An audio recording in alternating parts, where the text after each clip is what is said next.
ವರುಣಾರ್ಭಟದಿಂದ ಜನತಾ ಕಾಲೋನಿಯಲ್ಲಿ ಮನೆಗಳಿಗೆ ನೀರು ನುಗ್ಗಿ ಜನಜೀವನ ಅಸ್ತವ್ಯಸ್ತವಾಗಿದ್ದು, ವರುಣನ ಆರ್ಭಟಕ್ಕೆ ಯಾದಗಿರಿ ಜಿಲ್ಲೆಯ ಕೆಂಬಾವಿ ಪಟ್ಟಣ ಅಕ್ಷರಶಃ ನಲುಗಿ ಹೋಗಿದೆ. ನಿನ್ನೆ ಸುರಿದ ಭಾರೀ ಮಳೆಗೆ ಸಾರ್ವಜನಿಕರು ಕಂಗಾಲಾಗಿದ್ದು, ಸಾಂಕ್ರಾಮಿಕ ರೋಗದ ಭೀತಿಯಲ್ಲಿ ಬದುಕುವ ಪರಿಸ್ಥಿತಿ ನಿರ್ಮಾಣವಾಗಿದೆ. ಕೆಂಬಾವಿ ಪಟ್ಟಣದ ಜನತಾ ಕಾಲೋನಿ ಬಡಾವಣೆಯಲ್ಲಿ ಸುಮಾರು ಮನೆಗಳಿಗೆ ನೀರು ನುಗ್ಗಿ ಜನ ಜಾನುವಾರುಗಳು ಪರದಾಡುವಂತಹ ಸ್ಥಿತಿ ನಿರ್ಮಾಣವಾಗಿದೆ. ಏಕಾಏಕಿ ಮನೆಗಳಿಗೆ ನೀರು ನುಗ್ಗಿದ್ದರಿಂದ ಮನೆಯಲ್ಲಿನ ದವಸ ಧಾನ್ಯಗಳು ಸಂಪೂರ್ಣ ನೀರು ಪಾಲಾಗಿದೆ. ನಮ್ಗೆ ಮನೆ ಇಲ್ರಿ, ಎಷ್ಟೋ ಮಂದಿಗೆ ಹೇಳಿದ್ರೆ ಸತಾಗ ಮನೆ ಹಾಕಿಲ್ರಿ. ಅಧ್ಯಕ್ಷಗಳು ನಂಬರ್ಗಳು ಬಂದು ಹೋಗ್ತಾರ, ಇಷ್ಟೇ ನೋಡಿ ಹೋಗ್ತಾರ, ಮಾಡ್ತೀನಿ ಅಂತಾರ, ಮಾಡಿಲ್ರಿ. ಭಾಳ ವರ್ಷದಿಂದ ಇಷ್ಟೇ ಕಷ್ಟದಾಗ ಬಂದೀನಿ ನಾನು.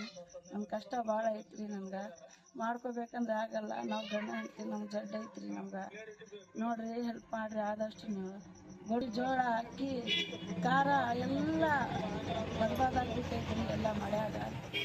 ಏನ್ರಿ ನಿನ್ನೆ ಎಲ್ಲ ಜೋಳ ಅಕ್ಕಿ ಎಲ್ಲ ಇದು ತೆಗೆದ್ಬಿಟ್ಟವ್ರಿ. ನೀರಾಗ ನಿಂತಿರಿ, ಬರೀ ನೀರಾಗ ನಿಂತೀಗ ಎಷ್ಟು ವರ್ಷ ಆಯ್ತು. ಎಲ್ಲರಿಗೆ ಕೇಳಕತ್ತೀನಿ, ಕಾಲು ಕೈ ಬಿಡಕತ್ತೀನಿ. ಒಬ್ಬರು ನಮ್ಮ ಬಗ್ಗೆ ಕೇರ್ ಮಾಡಲ್ಲಾಗ್ಯಾರ.